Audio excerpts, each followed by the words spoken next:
हैं और भोग पाने वाले के हिस्से में आते हैं और उनके पुण्य नष्ट होते हैं। तो महाराज जी, हम अपने हिस्से के पाप किसी और को क्यों दें कि हमारे खुद की गलत कर्मों की सजा कोई और क्यों भोगे? और महाराज जी उद्देश्य इसका दूसरा भाव कर लो कि भगवान ने हमको 4 रोटी दी है तो 2 में हम बांट कर खा रहे हैं, पाप पुण्य काहे को लगा?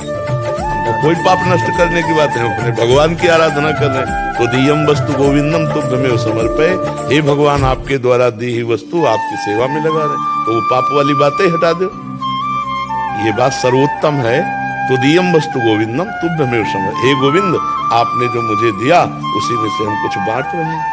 कोई पुण्य, हाँ कोई पुण्य का कोई पाप का झंझटे मत रखो, तो ये भगवत सेवा बन जाएगी। महाराज जी, अगर करने वाले का कोई संकल्प ना हो, वो ये भाव रखे कि मैं अपने आराध्य देव को विविध रूपों में पवा रहा हूँ, तो ये और सामने वाले के किसी भी उस पे तो आएगा नहीं महाराज जी। हाँ, अब सामने वाले को ये ध्यान रखना है कि यदि आप गृहस्थ हो और तीर्थ या धाम आए हो तो ऐसे मत करो यार, ऐसे मत करो। तुम बाबा जी नहीं हो, तुम गृहस्थ हो।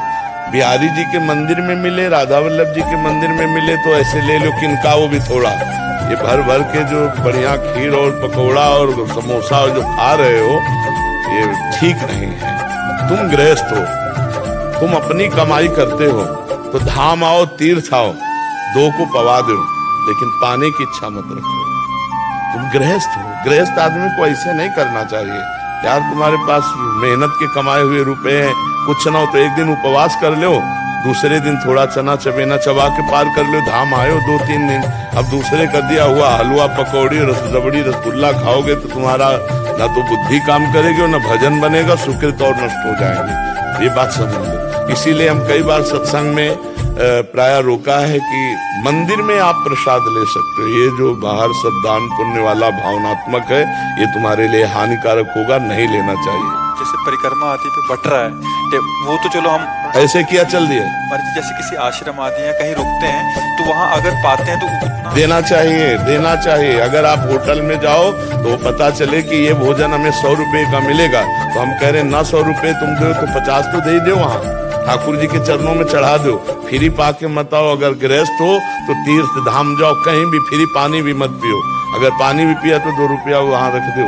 ऐसे चलना चाहिए। गृहस्थी तब के अंतर्गत ही आ जाता है महाराज जी। बिल्कुल, इसको बहुत सावधानी से, इसीलिए तीर्थयाटन जो है सब कोई नहीं लाभ ले पाता है। तीर्थों में जाकर नशा करना, तीर्थों में जाके होटल बुक करके व्यभिचार करना, तीर्थों में गंदे आचरण, भारी पाप कमा के आ रहे हो। दूसरे का खा लिया कि यार बच गए, 100 रुपया बच गया, एक के भंडारे में 100 तो तुमने 100 तो बहुत कम मेहनत में कमाए, लेकिन पुण्य जो बहुत मेहनत में कमाए वो दे दिए। तुम्हें पता नहीं है कि 100 नहीं हजारों का पुण्य नुकसान हो गया।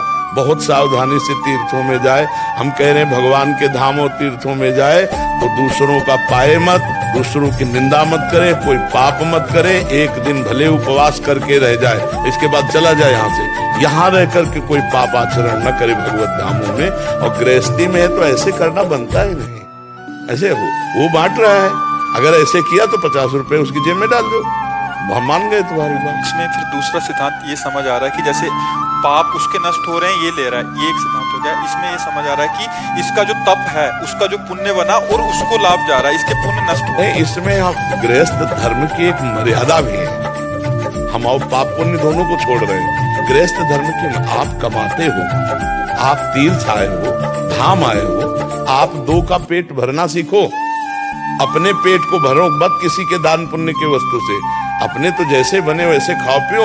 अब जैसे धाम आए हो 100 रुपया के चना ले लिए, बंदरों को डाल दिए, कुछ दाना 10 रुपया के डाल दिए। हम जो पक्षी वृंदावन के जैसे भूखे गली में इधर उधर बैठे रहते हैं अपंग, कोई कुछ 4 फल ले लिए, सेव एक बार हो गया। गृहस्थी में हम कह रहे कुछ नहीं है ना। जब भगवान सुदामा जी के तंदुल पा सकते हैं तो तुम्हारी कुछ भी वस्तु, 2 फूल ले लिए बिहारी जी के चरणों में चढ़ा दे, लेकिन हम किसी का खाएंगे नहीं। हम किसी का दान पुण्य लेंगे नहीं, गृहस्थ आदमी ऐसे चलना चाहिए। विरक्त का है कि अब बाबा जी कहीं पेट भरना, जहां भगवान व्यवस्था कर दे पाया और दिन भर भजन किया। गृहस्थ को ऐसा चाहिए कि अपनी मेहनत का धाम आदि तीर्थ आदि में खाए, कहीं भी किसी दूसरे का दान पुण्य का भोजन न करे। अगर साधु महात्माओं के आश्रमों में भी पावे तो वहां ठाकुर जी के सामने कुछ न कुछ भेंट चढ़ा दे, या फिर भेंट ना हो तो सेवा कर दे, सोनी लगा दे, वहां दोना पत्तल फेंक दो, निपट जाए।